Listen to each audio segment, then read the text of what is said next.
starting out in the center of the map, we've got equal footing and spawning as player number 1 in another mirror matchup. So all 3 games today, we've had a Kelp versus Kelp for the first game, exact same as this matchup, and we've had Babylonian versus Babylonian for the next. So 3 mirror games in a row. I hope you enjoy your mirror games, guys. I mean, I do. But at the same time, it is nice to get a bit of variance, so hopefully the next game isn't a mirror. But anyway, spawning is player number 2. We've got game video. So he's actually been semi-finalist? No. Yeah, semi-finalist in both of the tournaments. Both the other, like the low-level tournaments, I think, was it? Or quarterfinalist and semi-finalist? I can't quite remember. I mean, so no, semi-finalist and then, so, second place? No, second place and semi-finalist maybe, I can't quite remember. Anyway, so he's spawning as player number 2 today. And so he's a bit of a veteran of these tournaments, but Pharos is a bit of a veteran of the game in general. So it'd be an interesting matchup to see, especially considering it's this tight mirror. We're going to see just how many spears both players get. So Pharos with a much quicker barracks, but it looks as though he's going to opt to go for the offensive position with it, whereas game video, I think he's probably going to be content to defend, considering he's gone for the later barracks. But Pharos has got this nice, fairly sheltered hunt here, whereas game videos is on the front side of his base, and he does have one on the rear as well to branch off to as well. But yeah, it'd be interesting to see if either player attempts to push out here, really. Pharos taking a bit of damage on his scout, so he doesn't want to do that for too long. Everything seems to be in order with the stream. Yep, okay, cool. Alright, so we got Pharos with a couple of spears pushing up now. Game video chasing Pharos the scout while he figures out what's going on with this hunt. And there's 8 villages on there, and plenty of spears already chasing, so it's not going to be the easiest time to try and sneak in here, but if he can micro the scout well enough, he might be able to. But saying that, yeah, here we go. He's trying to hit through the short side now, and game video hasn't seen this just yet. So the spears are going to get some free damage off on the villagers. Now game video is going to realise and pull a big clump of them away. So 5 of them backing off now. The other 3 go as well. Pharos unable to kill 1 of them, but he does get 3, a little bit of damage off. And Pharos does save his scout in the end. So game video forced off the hunt onto the berries and is committing to the berries as well. He's actually in the storehouse.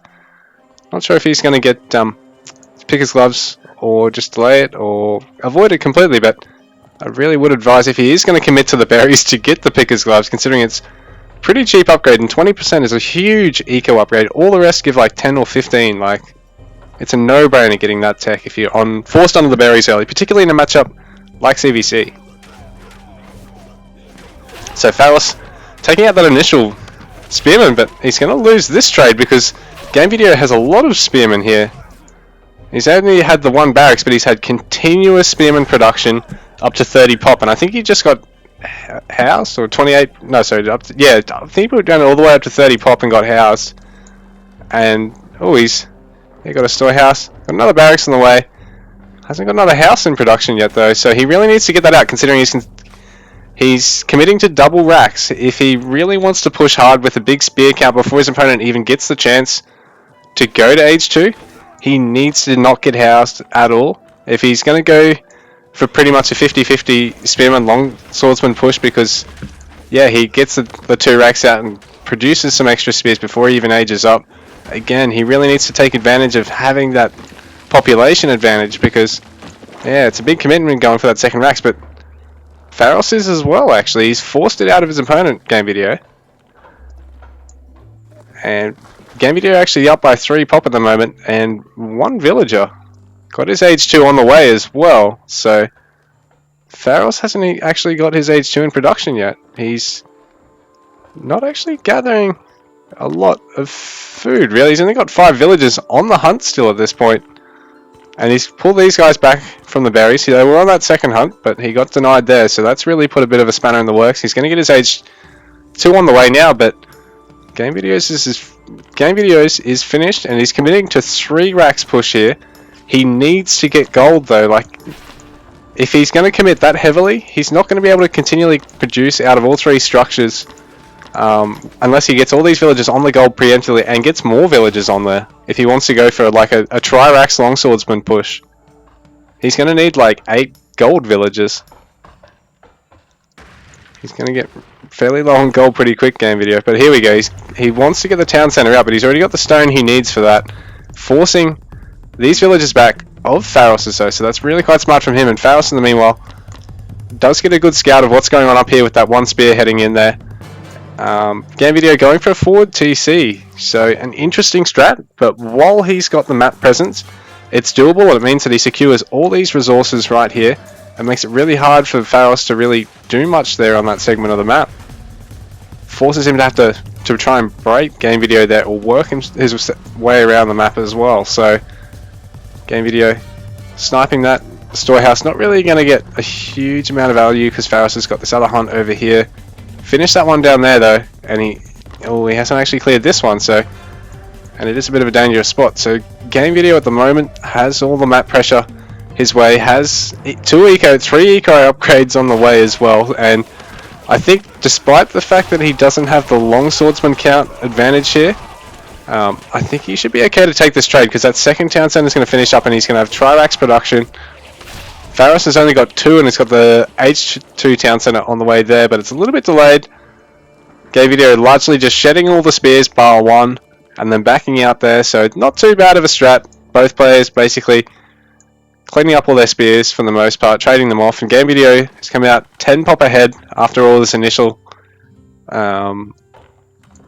fighting. And yeah, I like Pharos' initial harass, but it seems like ever since, because Gamevideo committed to having 8 villagers on the food over there, and Pharos sort of got, 8 villagers on his food up here, Gamevideo, and Pharos, well, he sort of got stuck with only 5 food gatherers there when he sort of needed to get straight on to H2, rather than having these guys on the berries here. 4 villagers on berries, like you put 3 on the food, you can put 1 on the wood and you get the same food gathering basically. So if you do that, it's a much better way to use your economy, is to avoid the berries as much as you can as early as possible for as long as possible.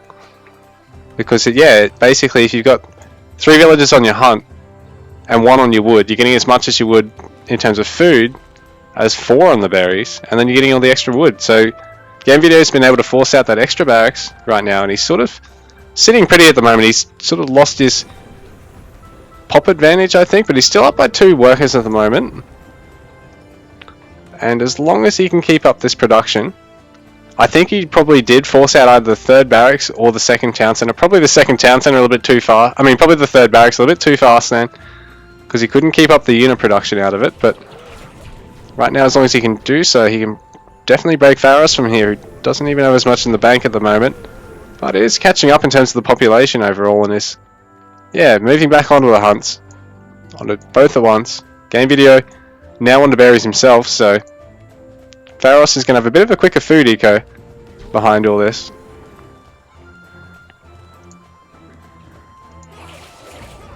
Not sure if anyone's really got any upgrades at the moment. Yeah, so actually Gamevideo has his melee damage upgrade, so he should be able to clean up this fight relatively easily, and he does do so, because he's also got the druids in support. So Pharos, bit of an error there, I think, because doesn't realize he's actually at an upgrade disadvantage, and there was a druid in support there to really give a bit of bonus damage. Oh no, actually it might have just been the druid that gave the bonus damage. Yeah, no, it was, sorry. I take that back.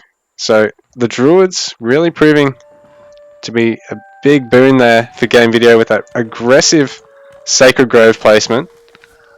So really smart of him at that point, because Pharos didn't really have anything to punish it at the time, and he's struggling a little bit for gold. So he needs to get that pickaxe upgrade out, and Gamevideo has had pickaxe and picker's gloves and handsaw a lot quicker than Pharos has had them this game. He's much quicker with those upgrade transitions. So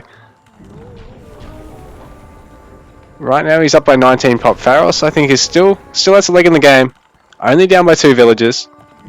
Just as a bit of a smaller army at the moment. If he can do some good harass here, even though Gamevideo base is pretty well laid out, there is some exposed stuff up here at the back of his base. Pharos as well, with his army parked where it is pretty safe, I'd actually say. All he really needs to do is make sure he can pull these guys out in time before anything mobs them, and he's actually okay. He's got his army parked here just to defend that gold mine, but in saying that, he's going to need to figure out how to get and stay on that gold mine, like chuck a third town center right here or something just to defend all that. And Gamevideo is going to try and wall this up. He's got some stone gathering on the way, so yeah, Gamevideo going to try and finish the walls. And looks like Kelton Lee.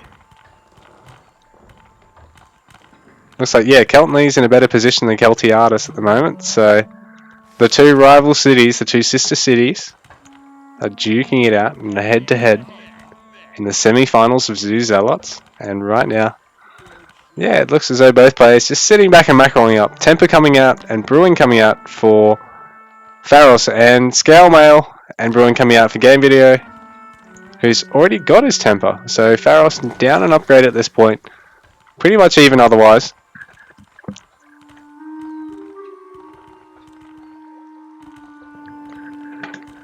Oh, and Spearman Champion?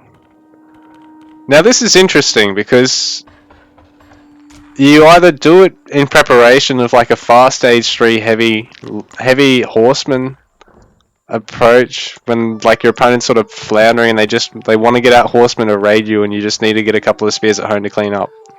Or you can do it to like annihilate your opponent's buildings and use like the siege basically out of it. But other than that, like, I don't see why you really get it in this matchup. I mean, yeah, it gives building damage and cavalry damage. So Gamevideo taking age 3, Pharos taking age 3. Other than making them, yeah, good for defending against horsemen without actually having to transition onto stables yourself, which can be expensive, you know, if you haven't got a big wood bank, because you need to afford the stables, so you need to put your villagers on wood. Then you need to pull them off to go and get more golden food to actually produce more of these gold food units. So oftentimes it can be easy to just get in a couple of spearmen just to defend the weak points of your base. And they are in the 1-pop unit too. They are a pretty quick unit too. And like I said, you can use them to actually snipe your opponents, like stuff from around the map. They're good at killing villages and storehouses at least. So, but Gamevideo pushing out right now, and now pushing back out. He doesn't want to overextend here, but Pharos taking his age 3.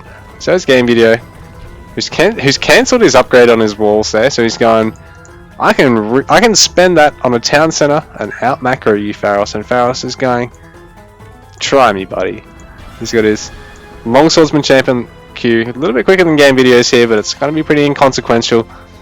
Gift of Seclana coming out, so that's going to mean more healing from the Druids.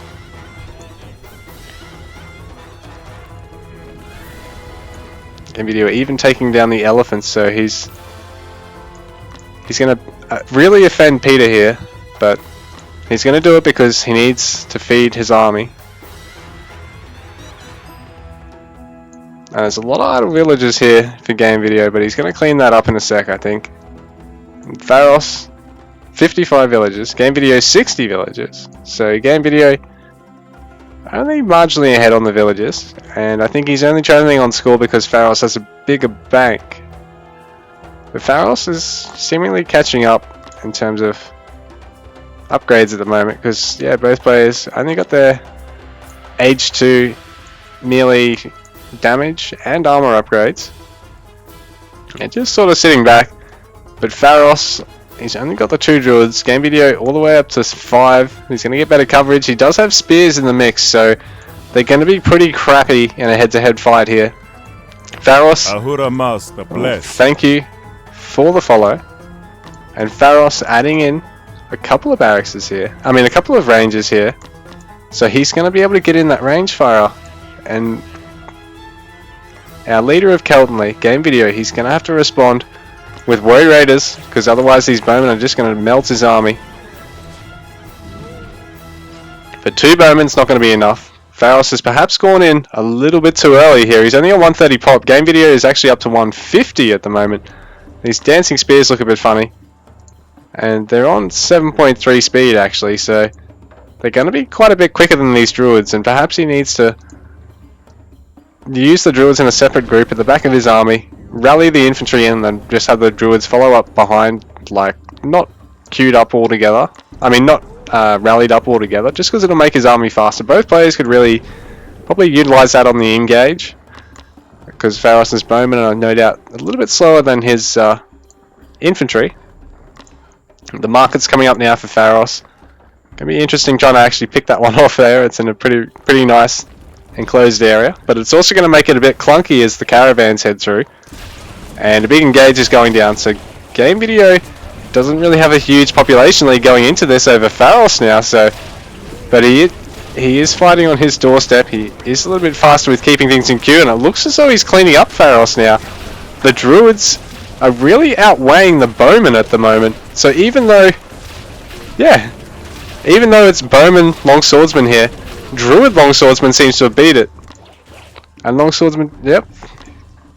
I think they're on pretty much even footing in terms of the upgrades, although iron smelting is going to kick in now for Gamevideo, but yeah, there's a Riot of Damara behind that, but that's only train time. So the druids, OP, the healing with Gift of Sequana, OP, just utterly game changing there, I think. No, it's not actually OP, guys. I'm just pulling your leg. But these druids, these elder druids, doing so much work here for Gamevideo because he's fighting into a counter unit age 3 versus his age 2 longswordsman, and he seems to be doing the job because he's just got those druids well positioned behind his army in a nice count, and he's getting his units all sandwiched in here. He needs to get some of these guys onto the bowmen though, because there's a lot of idlers just standing around doing nothing, taking free fire, so perhaps not the best spot for him to sandwich his army, because most of these bowmen are pretty well defended, and Gamevideo is going to need to kill them off quickly, otherwise he's not going to be able to remax behind this, and his Woe Raiders are going to start taking damage from longswordsmen, and the double town center pressure might drive him out here because he's really low on food. But Pharos down to only 75 pop, 59 workers to 71 of Gamevideo's. I don't know if he's going to be able to defend this now because he's down to fairly minimal bowman numbers, and there's still 40 longswordsmen. There's a handful of Woe Raiders in the mix, a couple of druids still here. Oh, this one's actually going to use his... How much damage does he do? Sorry. Oh, there we go, 27 DPS. So the town center of Pharos is going down. I don't know if he's going to keep... Oh yeah, Gamevideo just said he's got bug paving, but I don't know if Pharos is going to be able to keep going in this one because Gamevideo has decimated most of his army now. There's not really anything left for Pharos. A handful of bowmen over here, and GG is called. Pharos taps out. Gamevideo goes through to the finals of Zealots.